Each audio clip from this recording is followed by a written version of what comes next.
Un pantalon en velours et des yeux qui sentent l'amour, c'est Michel. Yeah, yeah.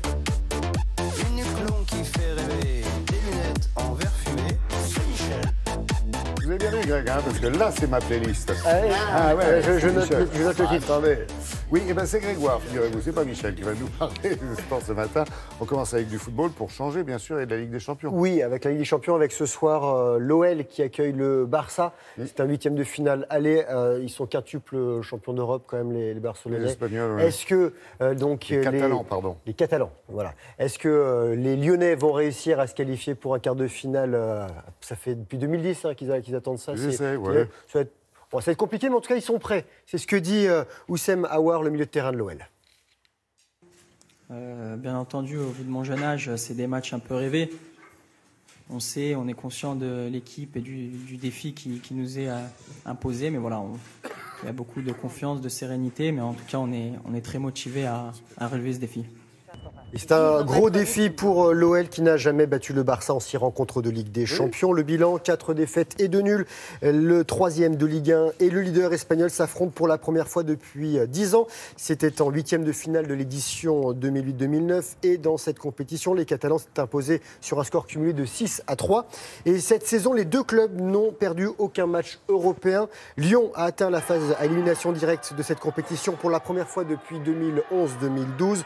Le Barça y était pour la 15e année consécutive et n'a plus été éliminé en 8e de finale depuis 12 ans. On en reparlera demain.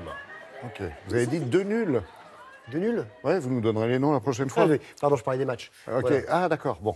Et de la Ligue 2 aussi. Oui, il y avait de la Ligue 2 avec Metz qui est le leader et qui a battu le promu Béziers. Ça n'a pas été si simple que ça. 25e journée de Ligue 2 et les Messins ont souffert pour battre Subiterrois, 18e du classement. Metz réduit à 10 à la reprise, inscrit le seul but de cette soirée par Ibrahima Niané à l'heure de jeu. Les Lorrains restent donc leaders avec 3 points d'avance sur le Dauphin Brest et Lorient complète le podium.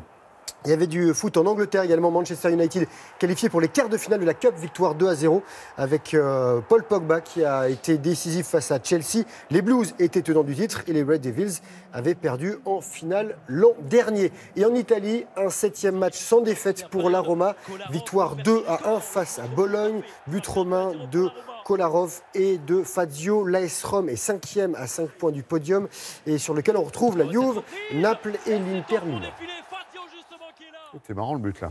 Hein BMX. Alors avant le BMX, une remise de prix, une de plus pour Didier Deschamps. Pour qui? Didier Deschamps. Encore? Oui, encore. Je vous explique tout ça. Ça vous suffit pas les étoiles, monsieur Non, Deschamps? vous ne verrez pas de but cette fois-ci. C'est juste, regardez, cette remise de prix. La sélectionneur des Bleus honorée hier soir au nom de toute l'équipe de France. Il a reçu le Laureus Award de la meilleure équipe de l'année. Les Laureus World Sports Awards récompensent chaque année les athlètes de toutes disciplines confondues qui ont marqué le plus le monde du sport.